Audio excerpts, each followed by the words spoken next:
Je suis Grégory Pouy et vous écoutez Vlan, un podcast pour vous aider à être plus serein en comprenant, avec nuance, le monde chaotique dans lequel nous évoluons. I was also wondering, because I've experienced that, but also I've seen that a lot, dynamic within a couple can evolve. Which means that when you are a certain age, there's a dynamic that takes place. And then because you grow up and maybe because you worked on yourself with a therapist, an amazing one like you, like Esther, or maybe you can help. And you want to change that dynamic. But this is, I feel, maybe I'm wrong, but this is the hardest thing to do, like to change a dynamic within a couple. Well, it's very hard to order, isn't it? It's very hard to force people to change on our schedule, to say you must change. People do change, but they change generally when they want to and not under any kind of pressure. And this is the tragedy of so many relationships where, you know, someone needs to develop, but the other partner is firstly calling for that development so fast that it becomes impossible because they're saying, you shit-faced, you must develop. And if somebody's insulting you, you can't change because you're too scared. So we need encouragement, we need love, we need time to change. And sometimes there isn't an opportunity for this because we all have a limited time on the planet and maybe we don't have time for this. And so sometimes people do say to me, can people change? Yes, of course they can change. There wouldn't be psychotherapists if people couldn't change. Of course they can change. But can they change by tomorrow or on schedule or in the next 3 months? Probably not. And the more you ask them insistently or angrily, the less they're likely to be able to change. So this is why it's so difficult. And as you say, many couples do fall apart because one person is moving ahead faster. Someone once said, we tend to fall in love with people who are at the same level of emotional maturity as us intuitively. So we don't fall in love with people the same age as us. We fall in love with the same age at an emotional level of maturity. So, a 20-year-old can fall in love with a 40-year-old because they're actually the same age at emotional maturity. Or two people can meet at 25 and then one person by 32 is at one place. In an inward sense, they're at 50, and in an inward sense, the other one has gone back to 8. There can be regression as well. So I'm exaggerating, but you see the point that emotional maturity is also measured in ages, and they have very little to do with chronological ages. And can we accelerate the process in the other?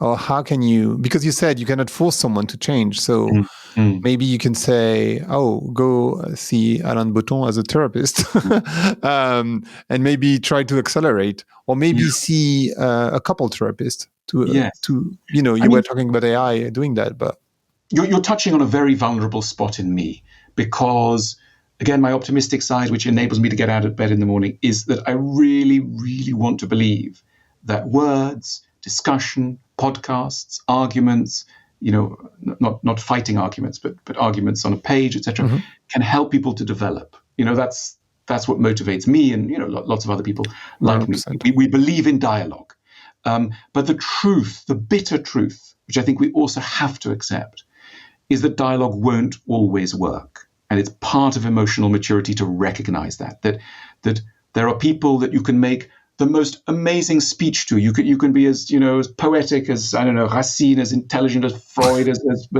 sophisticated as I don't know what, and you will not get there. It doesn't matter. You can have the arguments of Shakespeare, the logic of Tolstoy. You won't make any progress because people are not only operating at an intellectual, rational level. You're dealing with an emotional mind. And trauma, what we might call trauma, shuts doors in people's minds. So that a so-called very intelligent person can be at an emotional level entirely closed and unable to absorb certain ideas, not because they're evil, not because whatever, but they just can't do it. And it is naive to suppose anything else. And some of the reason is just aesthetic. It's a visual problem. If you see somebody with very thin arms, you can go, they won't be able to pick up a javelin and throw it because you can see that they don't have the physique. The body. But we don't have such obvious external markers. And so we end up in a situation where we think, you're intelligent, you're nice, you're well-meaning, please understand something. And they go, no. I mean, or they don't even say no. They say, yes, I have understood it, or that's a strange thing, whatever, but they can't understand it. And it can take years for us to realize. And some of the most painful breakups that couples have to go through is when one person just has to go. This lovely person who I love in many ways, who's wonderful in many ways, they cannot understand something. Even though they may want to, they can't get it. And so I, in order to save myself, have to leave them. I don't want to leave them. I will have to leave them because they don't understand. It's very disappointing. But I think we have to prepare ourselves when we go into love that we may be in such a situation.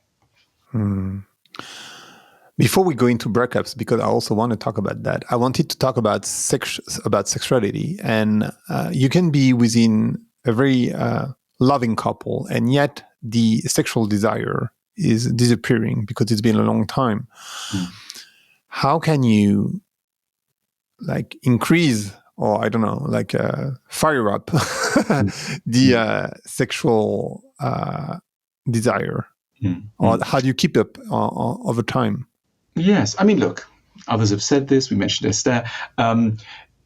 Look, the way I see it is I think there is a real conflict between the desire to seem respectable, good, kind, mature, and the honest sharing of our sexual reality. There is a conflict between this. That sex is a strange force within us, which makes us want to do things that don't sit entirely normally with other parts of our lives. The respectable lawyer at night wants to be flogged. The responsible politician wants to shout insults at an intern. Or it's unusual. And the odd thing that can happen is that when we're in a relationship with someone, we need them a lot. We need them so much that we can't take a risk. We can't take a risk that they will think that we're perverted or strange or horrible, etc. So we have to hide more and more of ourselves in order to protect the connection with the person that we love. It's kind of ironic. But I mean, the irony is that sex would also help us to connect. But if we were really honest about our sexual desires, we risk losing some elements. And we're not wrong. I mean, it's sentimental to think, there's a happy ending and there's absolutely no conflict. There is a conflict. I mean, many people find that the thing that most excites them sexually is to go and sleep with somebody else. Well, how can you tell the person that you really love that you want to sleep with somebody else? They will get hurt. They will suffer. And, sometimes our modern world is too utopian in this. And all these things of polyamory and all this. It's beautiful. It's lovely. Is it happy? I've come across personally too many situations where I've seen blood on the carpet. Terrible outcomes of this. Couples who go, we're going to do away with jealousy. Jealousy is a capitalist construction. It doesn't belong here. We're going to have as many partners as we like. We're all going to be happy. And what do you get? You get friends who call you up in the middle of the night going, I can't take this. I'm going crazy. I've ruined my life. Personal experience. And I'm a little bit fed up with it because I really... No, I fully agree. I've had to hold a lot of hands on this one. So look, it may work for some people. If you're having a happy polyamorous arrangement, congratulations, fantastic, great. And don't write into this program and complain because you're having a nice time. But for many people, it's really conflictual. So what I'm saying, I suppose, is there are things that we want sexually which come into conflict with the things that we want in terms of a loving union. Is there an easy answer? I mean, I've even heard of people who say things like, we're going to have a radically honest relationship. Tell me everything you feel. I'll tell you everything I feel. And we're going to go for it. And even then, people lie to each other because what excites them and what they're interested in is lying. They actually want to have a secret. It's not what the secret's about. It's the capacity to have a private life that someone doesn't know about. That's what's exciting to them. So look, the human mind is very, very complicated. The best that I can do for you the best that I can do for your listeners is to suggest that sometimes there are bits of our imagination that we can share without causing catastrophe, and that we haven't yet, maybe because we're a bit unfairly shy, but if we do it, it could be okay. We could go to a hotel. Hotels are always good. We could take a break from the routine, go to a hotel, and ask ourselves to explore some of the stranger, more unusual aspects of our sexual desires, and to imagine that our partner, who we think we know too well, actually is still a stranger in many ways, and there's still a lot to learn. This definitely can happen as well. And because you talked about open relationship, I was wondering, and I'm sure you've noticed that. I was wondering, why is it that so many people, and from my experience, men in heterosexual relationship, want to have an open relationship now? Is it because of individualism? How do you explain this? It feels weird to me. Maybe I'm too old. I don't know.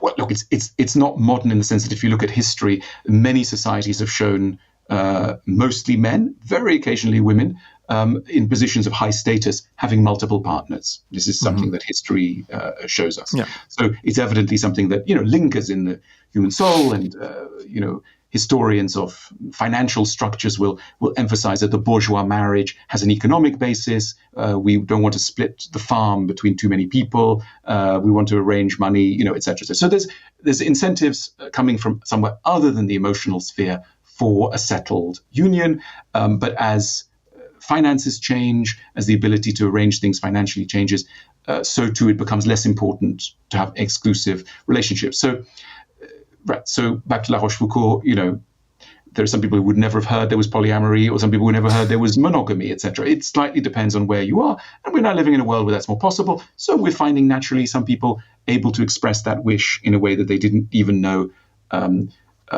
before. But as I say, I mean, there remain complexities. People are the offspring of one mother and one father, not 22 mothers, not 22 fathers.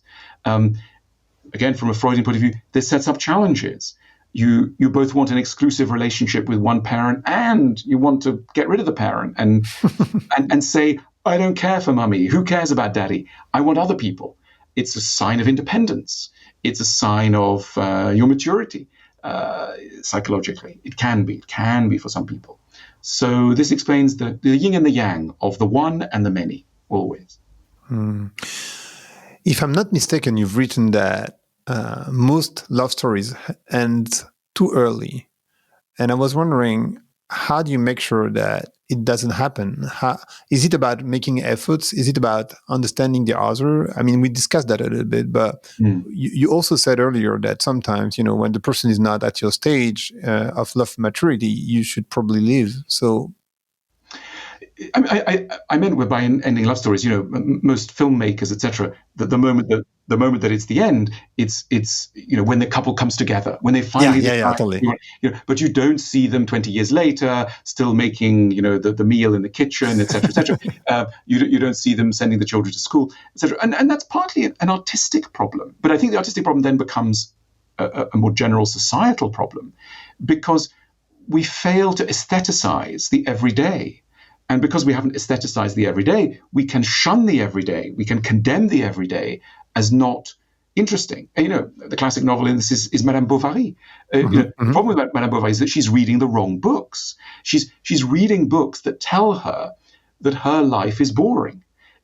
If she had read a book, maybe written by Flaubert, that describes the beauty, the nobility, the dignity of an everyday life with a not ostensibly exciting person who nevertheless has a core of value that is very important, maybe she would be reconciled to her so-called ordinary circumstances. So in other words, if we're watching the films of Éric Rohmer, we can accept daily life because this is what this genius filmmaker shows us. He shows us the intricacy. He gives us patience for ordinary conversations. But if all we're watching is Gladiator 1, 2, 3, 4, and 10, then we want life to be on a heroic scale, and we come home and we say that you're a ridiculous person, you're not as beautiful as so-and-so, as strong as so-and-so, etc. So we need to be very careful what works of art we are taking in, because it will help us, it will guide what we think of as important. Actually, I've seen people want passionate love, and I've experienced it. That's how I've met Esther. Actually, that was the context of it, and that was a very. I mean, I don't know about bad experience, but I wouldn't recommend it. And yet, people are looking for it very much, and yet that's also because of movies and all the imaginary around what love should look like. I mean, I guess I wonder what you mean by passionate love. I mean, I'm no enemy of passionate love, but let's think about what it means to be passionate. What I mean, really, what we mean is, wonderful love plus plus plus, right? That's now we may associate that with people tearing off their clothes, pushing against the wall, they're unable to get through a meal without making love yet again. And we have a very predominantly physical model of this, but let's imagine a psychologically passionate relationship where two people are longing to come together again at the end of the day so they can talk once again about their childhoods together. So they can once again read a text by Freud and discuss what it means to them and etc. That they are so excited to follow their evolution as emotional beings that they can't wait to discover yet again some aspects of their psychological makeup, etc. This can be passionate too. And, it can be great. So let's not be cynical about passion, but let's ask, what do we mean that we're passionate for? And maybe less about getting naked, well, that's kind of interesting as well, but more about getting psychologically naked, which I think is the true adventure. And I think that never gets boring. Never. And I was wondering then, going into breakups, why those deep love can actually become strangers at some point. And is that a healthy thing to have a former lover become a stranger? I mean, look, heartbreak is awful. I mean, we sometimes it seems almost silly and there are songs and et cetera, and it can seem something a little bit, I don't know what, adolescent or whatever, but it's a very serious condition. I mean, some people kill themselves because their partner's left. And it is like losing a person to death. It is a kind of death. If you have loved someone and they have been part of your life, maybe for a long time, 1 year, 2 years, 5 years, 20 years, and that person leaves, that person says, I'm sorry, I'm going, I don't feel the feeling anymore. This is one of the most awful things that can happen to a human being. It is devastating. It will take you months, perhaps years, perhaps you will never overcome it. It is an enormous thing. So let's not minimize it. It's a very serious topic. Many of the people who need the greatest psychological help are precisely people who have lost someone. It's very, very, very, very difficult. It gets more difficult the more we don't understand why. Why did the person leave? There are rules for leaving people. There are better and worse ways to do it. You mean like a text on WhatsApp? Well, it doesn't matter the technological medium. It's more, have you explained it to the person? Can they understand it? It could be on WhatsApp. It's not the WhatsApp that's the problem. You can explain something very well on WhatsApp, but is there a proper explanation? Can they understand it? Because I think doubt, that feeling of maybe they're coming back, maybe they're not, maybe they still love me, maybe they don't. This is agony.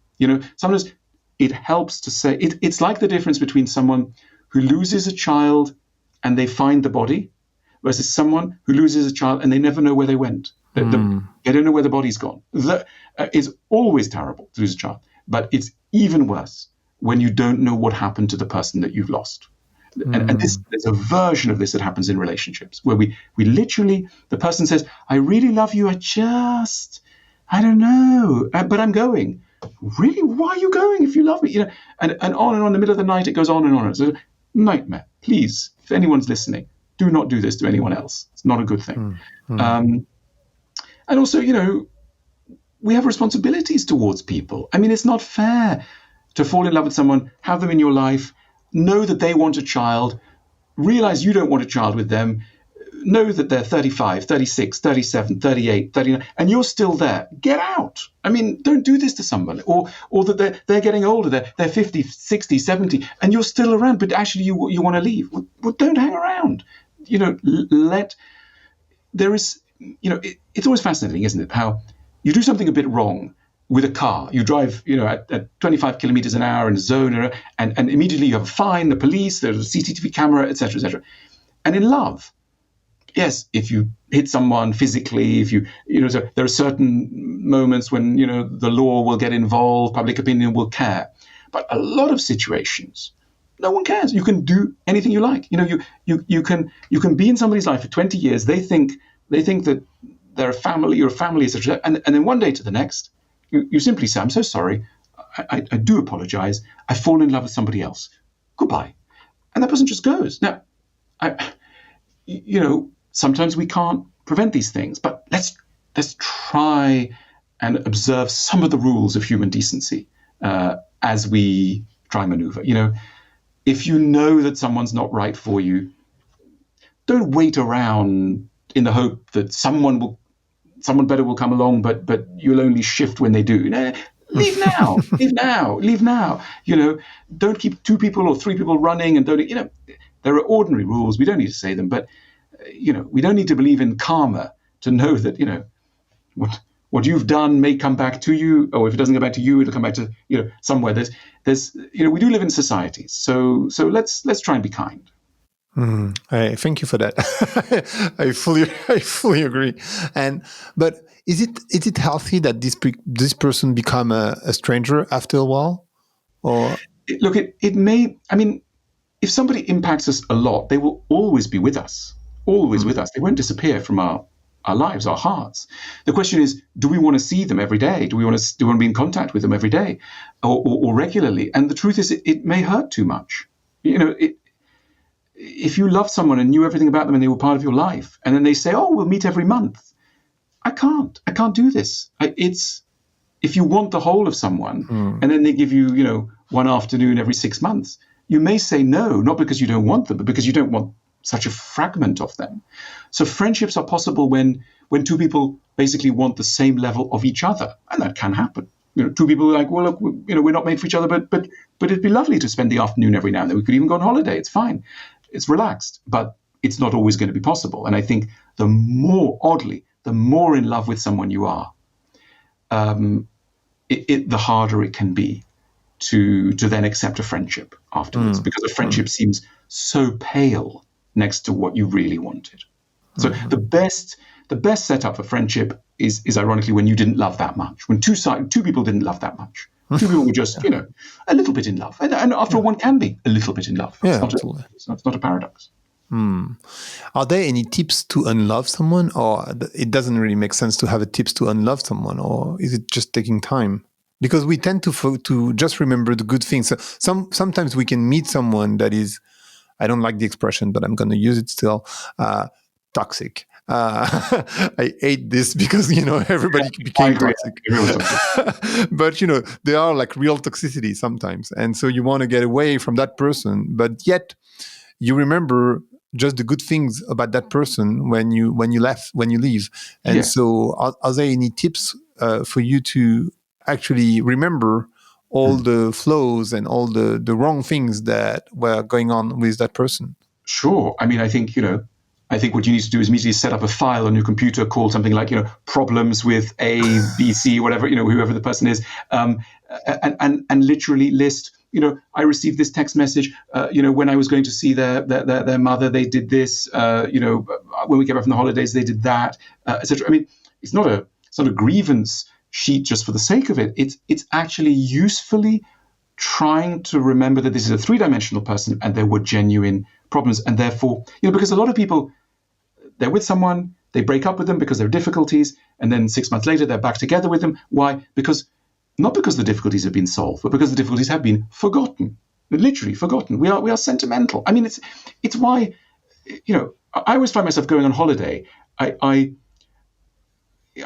think I love the sunshine. I think I love the beach.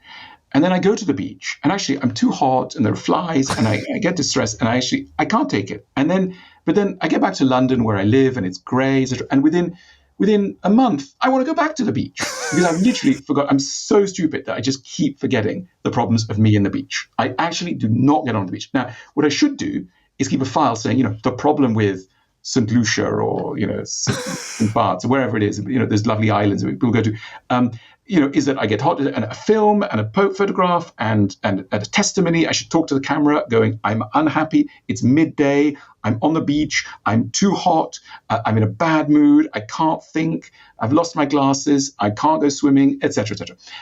And if we did this, we would book less holidays. But a version of this exists, of course, in love too. So, when I'm with, Alice or Bénéris or whoever it is, we fought about this. She couldn't tolerate my socks. I couldn't tolerate her taste in books. She hated my music. Blah, blah, blah. It was the reality. And keep it in mind. So we're too sentimental. Mm.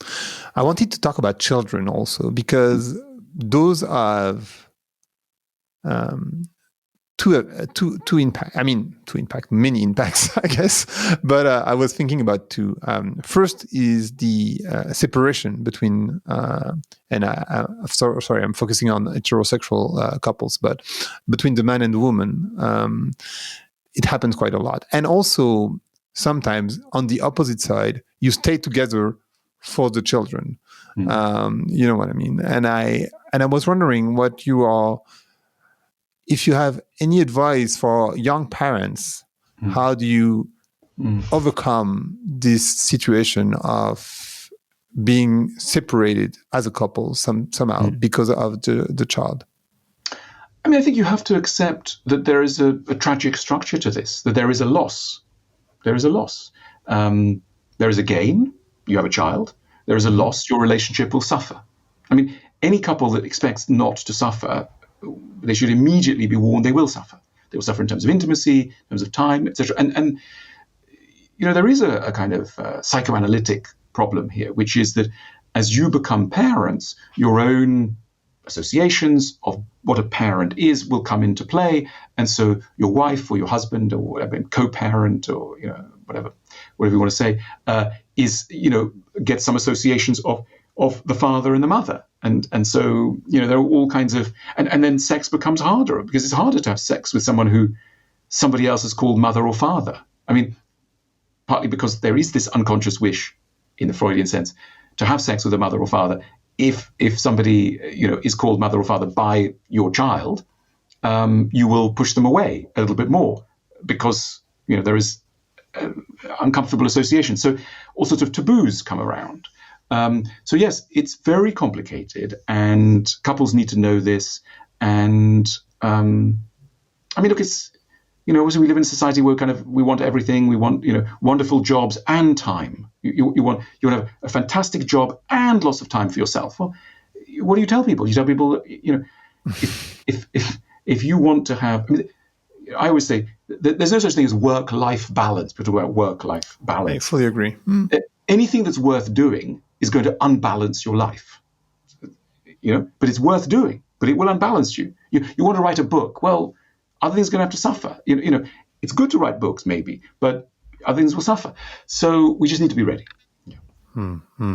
And so the advice is being ready, just like knows ready for tragedy. Brace yourself for tragedy. It's a stoic advice. Tears. There are tears coming your way. Tears and loneliness and sadness.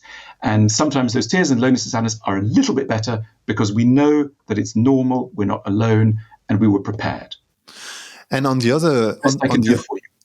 Sorry. And on the other side, those people saying we are going to stay together, or I'm staying because of the children, and sometimes in very unhealthy relationship. What do you think of that?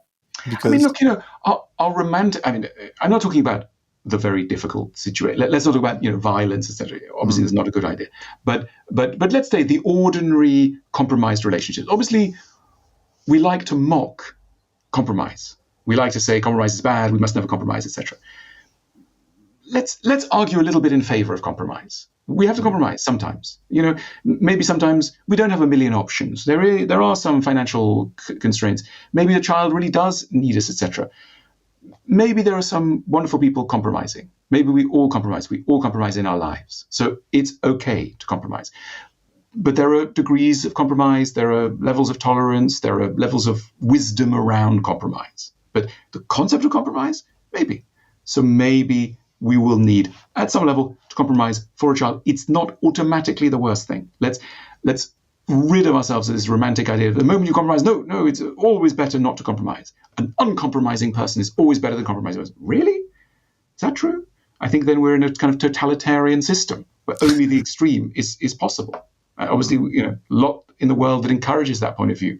So let's stick it up for compromise. And okay, great. And I love that.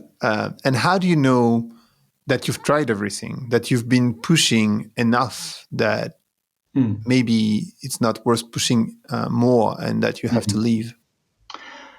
I think you will know. You will know. I think it's good to try everything, because if you don't try everything, you have regrets. Yeah. The advantage of staying a little bit longer than you might in a relationship, maybe you spent 6 months longer going to relationship therapy, having discussions, trying, and your friends are going, oh my God, just leave. And you go, no, I'd try one more time. I'd really, one level it wastes your time, maybe, but another level it saves time afterwards, because it means then that you go, that ex, I tried everything. I don't have regrets because I really know I tried everything. And I think that probably is the time to leave. The time to leave somebody is when you've tried everything. And then that will mean you can sleep. You can still be sad. You can still be very sad that you've had to leave somebody that you tried everything with. But you will be less sad for less long and less intensely. Yeah. Also because what you were explaining before, that the worst case scenario is not knowing, not understanding. So if you've been trying... Exactly. Or thinking, if I just tried a little, if I just tried this thing, if I just spent more time with them or just was more patient in this area. And these are very haunting thoughts.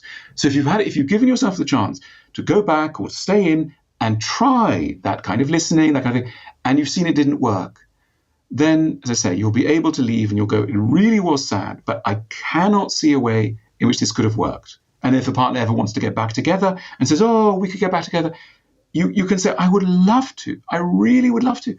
I can't. I know too much. I tried everything. And then it will be sad and you may cry with the person and it'd be tender and beautiful, but you will not go back because you will know that you can't. But what about those people saying, but I've changed, but they haven't? That situation where people say, yeah, I've changed, and they'll do some efforts during, a few months and then, go back to their flows because they haven't changed. Well, that's very complicated. I mean, I think we need to be very skeptical. Have they really changed? Mm-hmm. Maybe we want to, look at many, many situations, but sometimes we may feel, there's enough here. I've got enough time. They're worth it. They're worth me taking a risk on seeing if they've changed or not. But sometimes, other times we think, I can't, because if this went wrong again, the waste of time, the tears, the heartbreak, again, I cannot do this. So even if they change, I can't take the risk that they haven't. So that's something we need to discuss with ourselves. And what about you've talked a little bit about that. What about cheating in our modern society? We were talking about open relationship, but not everyone is an open relationship, hopefully. But there is cheating going on. How do you deal with that? I know the American way would be to say the truth, when I guess the Latin way is probably not. But can you pardon your partner for cheating, and how do you do that? Look, I certainly don't subscribe to the view that there is one response to cheating and only one, which is to throw the lover out. Which is something you hear about. I think you want to listen to why cheating happened, and there are definitely versions of cheating that ironically are to do with wanting to be connected with your partner. You want to be connected with your partner. You love your partner. They, for whatever reason, are not connecting to you. And what you then do in response is to cheat with somebody else. Not because you love somebody else, but because you actually want to connect to your primary partner but cannot. So there's then a sort of irony if the partner you've cheated on then turns around and says, right, well, get out then. And the real thing you want to say to them is, I don't want to get out. Actually, I want to do the opposite of get out. I want to get in. I want to get properly in with you. That's why I cheated. That's a very, very complicated message. But if you're able to do that, and if, it's rare, but if that is able to happen, then that can be very beautiful and a real chance for growth. So, we need some nuance here, for sure. When we started discussing, you were talking about craziness. And I was wondering, is that craziness can help you build a beautiful couple? Like you will face the craziness of the other at some point. And hopefully, not too boring. But it means that, and no, not it means, but I was wondering, how can it help you building a beautiful relationship even after that, meaning that craziness? It all has to do with the attitude towards the craziness. Now, you see, what we call craziness could be really seen as a vulnerability. I mean, let's imagine somebody who has a porn addiction, right? So their craziness is they cannot stop looking at pornography all the time. Okay, so in a relationship, this could be a cause of terrible destruction. It's a real problem for this person. But imagine a world in which the person is able to go to their partner and go, I got a problem. I've really got a problem. I've got a porn addiction. Help me. I don't know what to do about it. I think it's got to do with X, Y, or Z. I can't face my work. I've got some debts, and I'm drawn to the internet for this. And help me, right? It could be a conduit to greater intimacy, to greater closeness. It's like, I'm going to help you. This is going to be our problem. We're going to walk around it together, etc. Imagine somebody who comes to their partner and says, I have a problem with sex. I get frightened of sex. During sex, I feel invaded. I feel traumatized by sex. Can you help me? This can be strangely more intimate than sex. It can be more intimate than sex to say I've got a problem with sex. So it's not so much the nature of the craziness, it's how it's handled. Can your emotional problem guide you to share it and discuss it with a partner so that it becomes a route to growth, kindness, mutual compassion? And it definitely can be. Definitely. What is the one question that people never ask you about love and that you think is like vital or super important to understand? I don't know. What do they never ask me? I just don't know. I mean, look, many of the things, I've not many people have said to me, the Oedipus complex, what is it? And how does it apply to love? Or sexual perversion, the exhibitionism, what is its relationship to ordinary relationships? No one's ever asked me that question. So I've been telling you some of the things that I've been longing to tell anyone. I've been answering it. I'm very glad. And we started, your first answer was about society. And I was wondering, how do you think society should evolve to make sure that we improve the quality of our relationships? Is it just because of the imaginary in movies and shows or on songs? I think we need to take a historic view that we've gone from arranged marriages, very short expectations, low expectations, very short lifespans, to a romantic view, which is very high expectations, but very little technique behind the expectations. And now we're moving towards the beginnings of a psychological age when we understand the contribution of therapy and the therapeutic to helping us to understand the role of the past and of childhood in the evolution of adult relationships. So there's a history that we've been following. And I think that we need to keep building on the therapeutic insights. We need to keep developing what we know of relationships. But there's really only one way through it, which is through intelligence, through emotional intelligence. We're going to need to love more and more as emotionally intelligent beings. I think this is the future for us. Can we be over-therapeutized? No, we can only be wrongly therapeutized.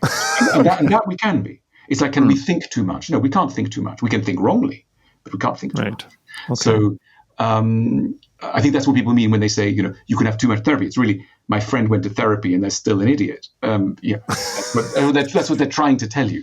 And that can happen, both because because therapy is not a medicine that you swallow. It's a two-way mutual process, and it can go wrong. And also, many therapists are terrible. They are terrible. It has to be said. There are a lot of people. Therapy is a good therapist is an amazing thing. A good therapist is like a great writer, a great painter. There are many people who paint, only a few who really paint well. There are many people who go cycling, only a few top cyclists. Same thing with therapy. How do you know that you are facing a good therapist? You have to try them out. I mean, you have to. It's really very, very individual.